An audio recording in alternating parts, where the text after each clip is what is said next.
So apparently in Malaysia, there is a new regulation that just kickstarted only yesterday, which is saying that we are now not able to fly our drones without permit.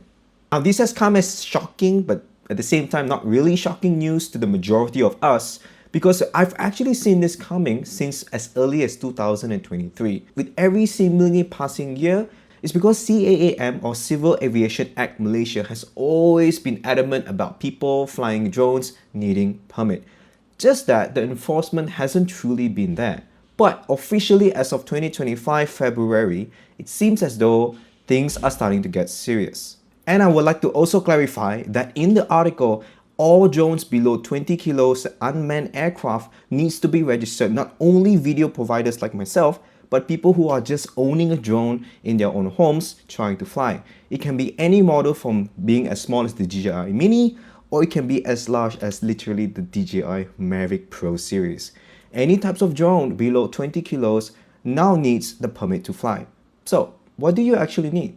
To find out the answers, I've actually called the helpline from CAAM themselves, which is based in Putrajaya, to get some answers into why is this thing suddenly now kickstarting and not previous years.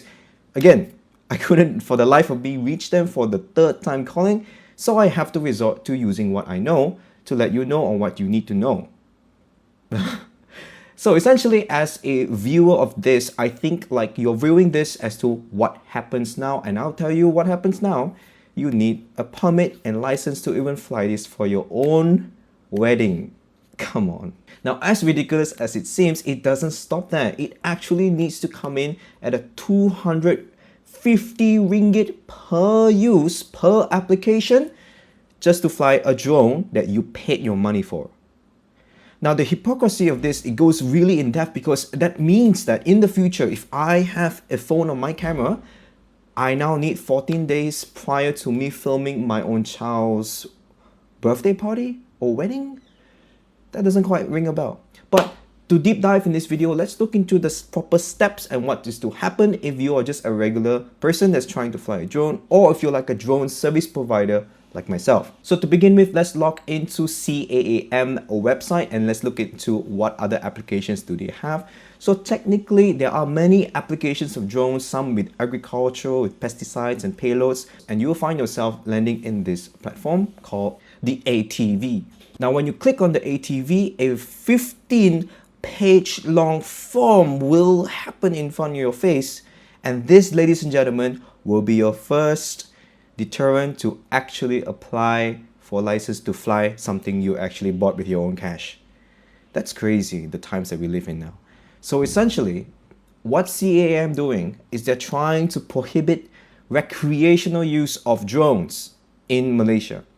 I would almost think that no one, aside from people like me who do this for a living, who get paid to fly our drones, will want to go through this long and tedious application form. So for those of you who are just generally owning a drone and wanting to fly on a vacation in Malaysia, in Kedah, you might be deterred from doing so. But I'll leave this section for a next part of this video. Today, I want to talk about what are the steps that you actually require, what are the documents that you need to submit to CAAM. So a couple of things to highlight first is that you will require this form filled up, sent over to their email, and they want 14 days prior, at least 14 days prior to your launching date, and as well as 250 ringgit per use sent all the way to them. And they will take their sweet time to let you know if you are shortlisted and if you can have the green light to fly. That's crazy enough, but the craziness doesn't stop. So let's start with the form here. Let's look at what you actually need to fill up. So we're looking at this form here. You have the person particulars of the accountable manager. In this case, it will be me or you. And you basically have your full name, your IC. Now this is where it gets weird, because what if I don't have a company? What if I'm just a recreational flyer? I just bought this drone off Carousel and I just want to fly for fun. You can't.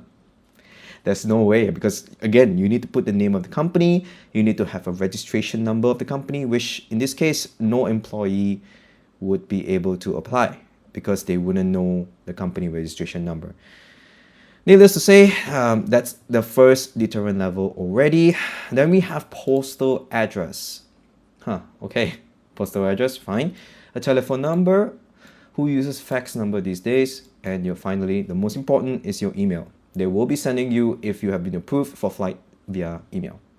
All right, now in section 3, this is where it gets pretty downright ridiculous. You wouldn't know all your specs in your iPhone if I were to ask you what phone do you have and what are the specs, right? But apparently, to get the permit done, you need to have, wow, this entire thing down in numerics.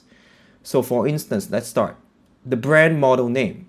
This is the DJI Mavic 3. This is the DJI Mavic 2 Pro Zoom. Okay, we got that down. Type of UAS. This is a quadcopter. It has 4 propellers. This is also a quadcopter. It has 4 propellers. Go on to the UA product serial number. Let's see if I can actually find my serial number anywhere in my official drone that I've bought in 2018. Serial number. I've owned this drone for so long, even I have no idea where to find the serial number. If I am pretty correct, it might be this thing here. I'll put it up in the screen. But I might be wrong. Again, never done this. Never even need to do this in the first place. And in the next category, we look into CRIM UAS certification. Where to get? Wow. How to get? What is this? I don't even understand. So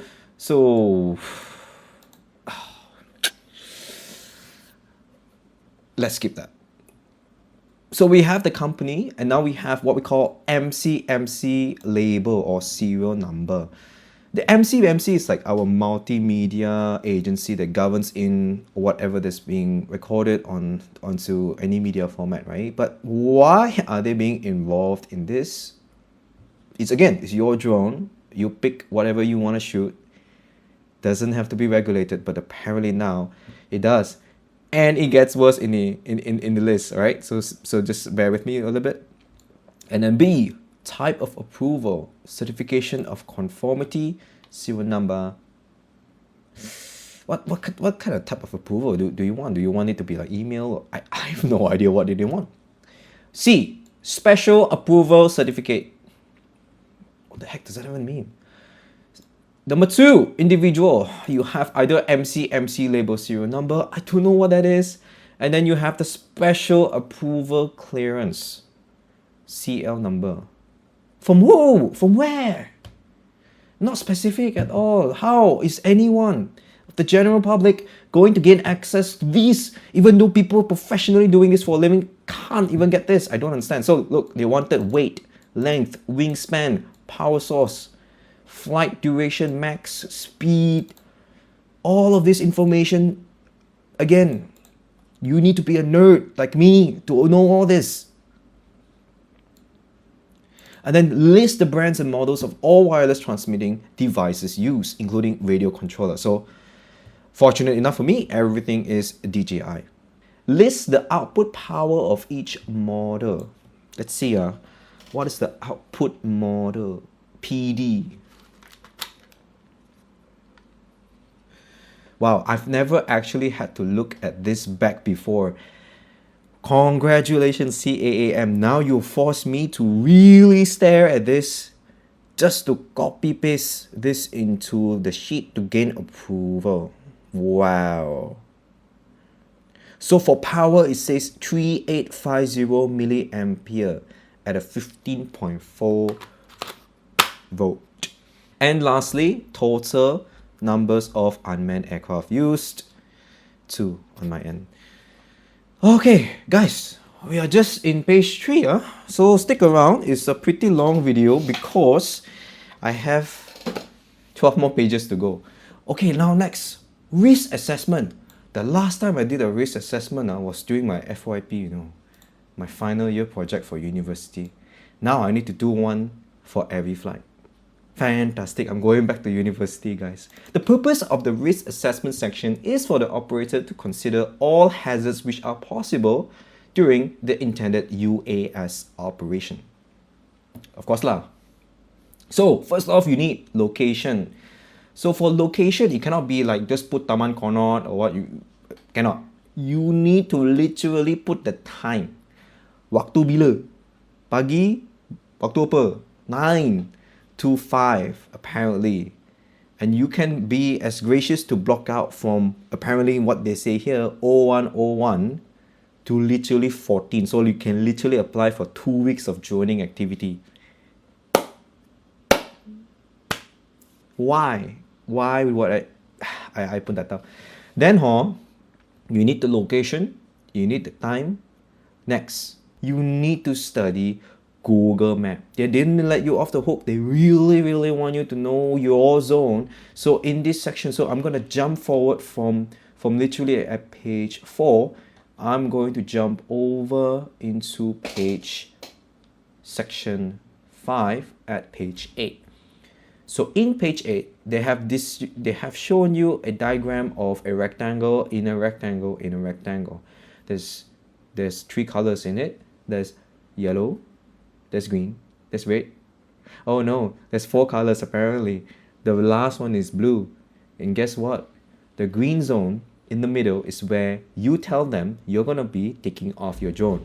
And anytime your drone approaches to the yellow zone, that's something for you to notice that you are actually away from the green zone. Not too bad. Then it goes to the red zone, which is a bit further out. And then, hey, something is going on. It's very risky now. You're not flying in your zone that you have been plotted. And guess what? Red is not the final alarm for you, you know. Apparently, blue is the new red. Because now blue apparently is the literally hard line zone. It apparently is an emergency procedure only for you to be going into the blue zone, or else it is not prohibited for you to go there or even exceed there in the first place. So that's pretty much how they color coded for you in terms of your area of droning. And to make matters worse, right, to prove my point even more, right, this is the Google map, and they clearly have done their best to draw a perfect rectangle of where you're gonna fly your drone. So the green zone is basically where you can take off. The yellow is somewhat okay, but just be mindful you're away from green. Red is where you really have that risk of the drone, and blue is literally nowhere further than that. If not, you will get penalized for that. And look at this, they actually have longitude and latitude values plotted on every single point. That's crazy. They have the KMZ value for this, which is something I've never done in my whole entire life. You need to extract out this KMZ file. You need to go into Google, plot out again the 4 lines, green, yellow, red, blue, and then give them the KMZ file structure as well. Crazy. Oh. And guys, I'm actually pretty tired already, but I'm only now on like page 13, and I've also skipped a few pages or so. But let's bear with us. Let's finish this. So we have a part C, personal list for the use of the UAS operation. So anybody who wants to touch my drone has their name here. If no one has their name here, I'm so sorry, you cannot touch my drone, okay? And now on page 14, submission checklist. Okay, what you actually need to submit together. First off, accountable manager details. Like what, my resume? Oh, identification card and company registration certificate. You see what I mean? If you are a regular person that just went out from DJI shop and you buy this for your kid just so you want to fly, you cannot. What company you want to do? You don't have a company, right? You're an employee. You don't have a company to do this. How are you going to get approval? There's literally no way you can get an approval to fly a drone. So does that mean in the future, nobody else can fly a drone? Or people who need to fly a drone need to have a social enterprise or sole prop? It could be that, you know? Crazy. All right. And then number 2, you need a SIRIM approval certificate. I don't know where to get also. Third, MCMC only if applicable. So when is it applicable for MCMC? Let's see. So apparently here, if UAS requires apparatus assignment, apparatus assignment. Don't know what it is. Next, we look into step number 4. the JUPAM approval if required. So what is JUPAM? So JUPAM is also another layer, something like finesse as well. They actually govern a use of photography, like where and like what are your license, that you need to have before taking a photo. So next time, right, if you want to take photo on your phone, right, you also need to apply license. I won't be surprised because this is where JUPAM really is and they lie.